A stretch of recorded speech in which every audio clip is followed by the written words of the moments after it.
ക്രിസ്തുവിന്റെ കാലത്തുണ്ടായിരുന്ന യഹൂദ മതവിഭാഗങ്ങൾ, ഏകദേശം 10-ൽ പരം യഹൂദ മതവിഭാഗങ്ങൾ അന്നുണ്ടായിരുന്നു. ക്രിസ്തുവിനു മുൻപ് യഹൂദ വിരോധിയും ക്രൂരനും യവനവൽക്കരണ വിദൂതിയുമായിരുന്ന അന്ത്യോക്യാസ് എപ്പിഫാനാസിന്റെ കാലത്തെ തുടർന്ന് യഹൂദന്മാരുടെ ഇടയിൽ ചില മതഭേദങ്ങൾ സംഭവിച്ചു. മഹാനായ അലക്സാണ്ടർ ചക്രവർത്തി സ്ഥാപിച്ച ഗ്രീക്ക് സാമ്രാജ്യത്തിലെവിടെയും ഗ്രീക്ക് സംസ്കാരത്തിന്റെ അതിപ്രസരമുണ്ടായി. തന്മൂലം യഹൂദന്മാരുടെ വിശ്വാസാചാരണങ്ങളിൽ സംഭവിച്ച വ്യതിയാനങ്ങളിൽ അസംതൃപ്തരും ഉത്കണ്ഠാകുലരുമായ ഒരു കൂട്ടം അവരുടെ ഇടയിലുണ്ടായി. അവർ ഹസീദീം, അതായത് ഭക്തിയുള്ളവർ എന്ന പേരിൽ അറിയപ്പെട്ടു. യഹൂദന്മാരിൽ നിന്നും എഴുന്നേറ്റ ഹസീദീം എന്ന വിഭാഗത്തെക്കുറിച്ച് മക്കാബിയ കൃതികൾ പറയുന്നു. 1 മക്കാബിയർ 2:42 7:14 2 മക്കാബിയർ 14:6 ഇതിനെക്കുറിച്ച് പ്രതിപാദിക്കുന്നു. ഹസീദീം എന്ന ഈ വിഭാഗമാണ് പിൻകാലത്ത് പരീശന്മാർ എന്നറിയപ്പെട്ടു തുടങ്ങിയത്. പരൂഷ് അല്ലെങ്കിൽ പെരുസീം എന്ന എബ്രായ പദത്തിൽ നിന്നും നിഷ്പദിച്ച വിയോജിതർ, വേർപെട്ടവർ എന്നർത്ഥമുള്ള പ്രയോഗമാണ് പരീശൻ. ഗ്രീക്ക് സംസ്കാരത്തിന് വഴങ്ങിക്കൊണ്ടിരുന്ന യഹൂദന്മാരോട് തങ്ങൾക്കുള്ള എതിർപ്പ് രാഷ്ട്രീയമല്ലെന്നും മതപരമാണെന്നും പരീശന്മാർ അഭിപ്രായപ്പെട്ടു. സാധാരണ യഹൂദന്മാരിൽ നിന്നും വ്യത്യസ്തമായി ഉയർന്ന മതാധിഷ്ഠിതവും തീക്ഷ്ണവുമായ ധാർമ്മികതയും പുലർത്തുന്നതായി യെസ്രയുടെ കാലം മുതൽ വേർപെട്ട് കഴിഞ്ഞിരുന്നവരാണ് ശാസ്ത്രിമാരും പരീശന്മാരും എന്നും പറയപ്പെടുന്നു. എന്തായാലും വിയോജിതർ എന്നാണ് ഇവർ കരുതപ്പെടുന്നത്. ലിഖിതവും അലിഖിതവുമായ ന്യായപ്രമാണം അനുസരിക്കുന്നതിന് സന്നദ്ധരും ശുദ്ധമോ തിന്മയോ ആയവയിൽ നിന്നും വേർതിരിഞ്ഞവരും ആയിരുന്നു ഇവർ. ന്യായപ്രമാണത്തിന്റെ ശരിയായ വ്യാഖ്യാതാക്കൾ ഇവരാണെന്ന് ജോസിഫോസ് അഭിപ്രായപ്പെടുന്നു. ജോൺ ഹെർക്കാനാസിന്റെ കാലം മുതൽ യവന സംസ്കാരങ്ങളിൽ നിന്നും അശുദ്ധ ആരാധനകളിൽ നിന്നും വേർപെട്ട ഈ വിഭാഗം പരീശന്മാർ എന്ന് അറിയപ്പെട്ടു തുടങ്ങി. മതതീഷ്ണതയുള്ള ഇവരുടെ ഇടയിൽ തന്നെ 7 ഉപവിഭാഗങ്ങൾ ഉണ്ടായിരുന്നു എന്ന് കൗഫ്മാൻ കെഹ്ലർ പറയുന്നതായി മെർലിൻ സി ഡെനി പറയുന്നു. ഈ 7 ഉപവിഭാഗങ്ങളുടെ പട്ടിക ഇങ്ങനെയാണ്. 1. ചുമൽ പരീശൻ. സ്വന്തം സൽപ്രവർത്തികൾ ആലേഖനം ചെയ്ത ഫലകം ചുമലിൽ വഹിക്കുന്നവരായിരുന്നു ഇവർ. 2. അല്പതാമസമുള്ള പരീശൻ. സൽക്കർമ്മങ്ങൾ പിന്നൊരു സമയത്തേക്ക് മാറ്റിവെക്കുന്നതിനുള്ള ന്യായീകരണം കണ്ടെത്തുന്നവരായിരുന്നു ഇവർ. 3. അന്ധ പരീശന്മാർ. സ്ത്രീകളെ തെരുക്കളിലും മറ്റും വെച്ച് കാണാതിരിക്കുന്നതിന് കണ്ണുകൾ മൂടി നടക്കുമായിരുന്നു. തന്നിമിത്തം നടന്നു ചെന്ന് ഭിത്തികളിലും തട്ടി ക്ഷതമേറ്റ് നടക്കുന്നവരായിരുന്നു ഇവർ. 4. ഉലക്ക പരീശൻ. നമ്ര ശിരസ്കരായി വിനയഭാവം അഭിനയിക്കുന്നവരാണ് ഇവർ. 5. സർവദാ എണ്ണുന്നവർ. സൽപ്രവർത്തികൾ എണ്ണിക്കണക്കാക്കുന്നവരായിരുന്നു ഇക്കൂട്ടർ. 6. ദൈവഭയമുള്ള പരീശന്മാർ. യോബിനെ പോലെ നീതിയുള്ളവർ. 7. ദൈവ സ്നേഹമുള്ള പരീശൻ. അബ്രഹാമിനെ പോലെ ദൈവത്തെ സ്നേഹിക്കുന്നവരായിരുന്നു ഇവർ. എന്തുതന്നെയായാലും യഥാസ്ഥിതിക്കാരായ ഇവരിലൂടെയാണ് യഹൂദ മതം അതിജീവിച്ചതും നിലനിന്നതും. BC 150 മുതൽ ഇവർക്ക് ഗണ്യമായ സ്വാധീന ശക്തിയും ജനകീയ പിന്തുണയും ഉണ്ടായിരുന്നു എന്ന് ജോസിഫസ് പറയുന്നു. യേശുവിൻ്റെ കാലത്ത് യഹൂദന്മാർക്കിടയിലെ ധനവാന്മാരും അംഗസംഖ്യാബലമുള്ളവരുമായിരുന്നു പരീശന്മാർ.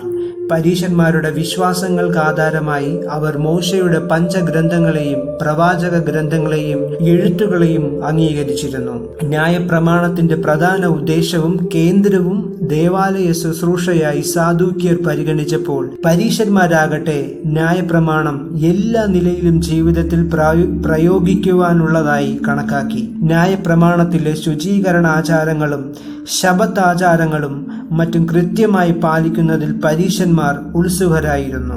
ശാസ്ത്രിമാർ ന്യായപ്രമാണത്തിലെ 613 കൽപ്പനകളിൽ 248 എണ്ണം ചെയ്യാനുള്ളവയായും 365 എണ്ണം ചെയ്യാതിരിക്കാനുള്ളവയായും വിഭജിച്ചിരുന്നു. പരീശന്മാർ പരമ്പരാഗതമായ വായ്മൊഴി പ്രമാണത്തിന്, അതായത് തൽമൂദ്, അവർ വളരെ പ്രാധാന്യം നൽകിയിരുന്നു.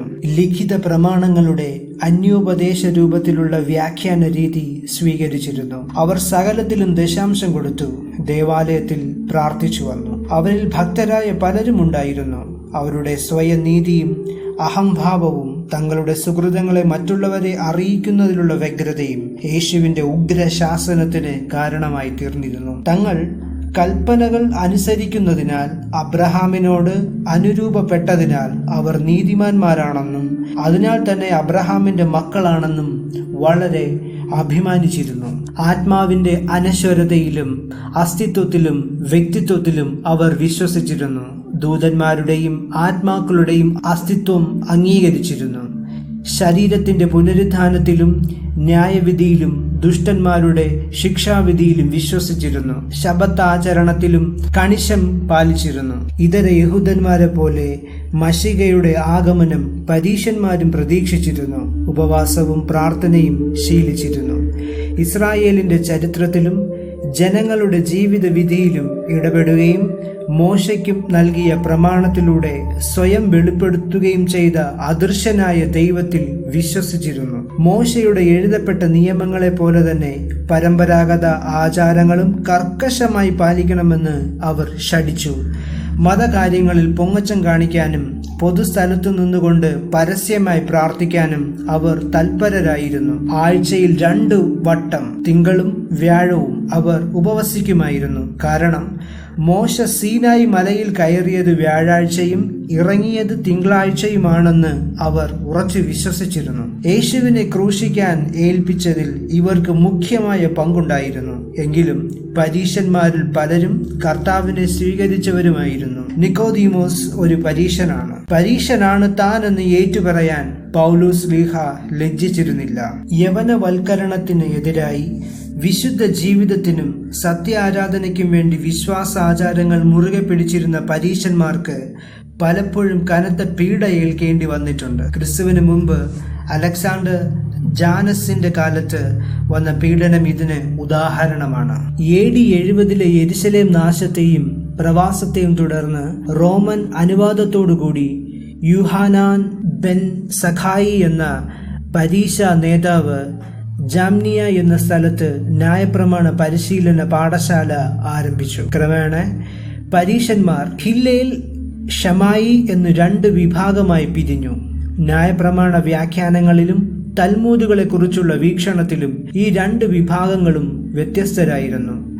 ബാബിലോൺ സ്വദേശിയും യെരുശലേമിൽ പഠനം പൂർത്തിയാക്കിയ ശേഷം പഠിപ്പിക്കുവാൻ തുടങ്ങുകയും ചെയ്ത ഹില്ലേൽ എന്ന റബ്ബിയാണ് ഹില്ലേൽ വിഭാഗത്തിന്റെ സ്ഥാപകൻ. ഇവർ വിവാഹമോചനം അനുവദിച്ചിരുന്നു. ഇവർ ലിബറൽ ആയിരുന്നു. എന്നാൽ യെരുശലേമിലുള്ള റബ്ബി ഷമ്മായി വിഭാഗത്തിന്റെ നേതാവ് ന്യായപ്രമാണം പഠിപ്പിക്കുന്നതിലും ആചരിക്കുന്നതിലും കുറെ കൂടെ കർക്കശ നിലപാടാണ് സ്വീകരിച്ചിരുന്നത്. ഷമ്മായി വിഭാഗം ചാരിത്ര്യ ശുദ്ധിയില്ലാത്ത ഭാര്യയെ ഉപേക്ഷിക്കാൻ അനുവാദം കൊടുത്തിരുന്നു.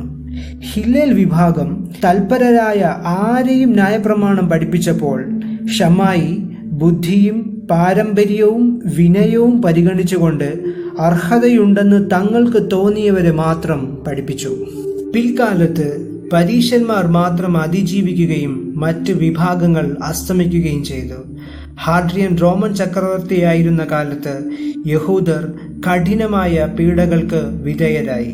യെരുശലേമിൽ ദേവാലയം നിന്നിരുന്ന സ്ഥലത്ത് റോമൻ ദേവനായ ജൂപ്പിറ്ററിന് ക്ഷേത്രമുണ്ടാക്കുന്നതിനും പരിച്ഛേദന കർമ്മം നിർത്തുന്നതിനുമുള്ള റോമിന്റെ തീരുമാനം യഹൂദന്മാരെ സമ്പൂർണമായി അസ്തിത്വമില്ലാതാക്കാനുള്ള ഉദ്ദേശത്തിലായിരുന്നു. ഇക്കാലത്ത് റോമിനെതിരെ എഴുന്നേറ്റ സൈമൺ യഹൂദ നേതൃത്വം ഏറ്റെടുത്ത് സമർത്ഥമായി സമരം ചെയ്തു. പിൻകാലത്ത് പരീശന്മാർ തന്നെ യഹൂദ ജനതയുടെ നേതാക്കളായി തുടർന്നു.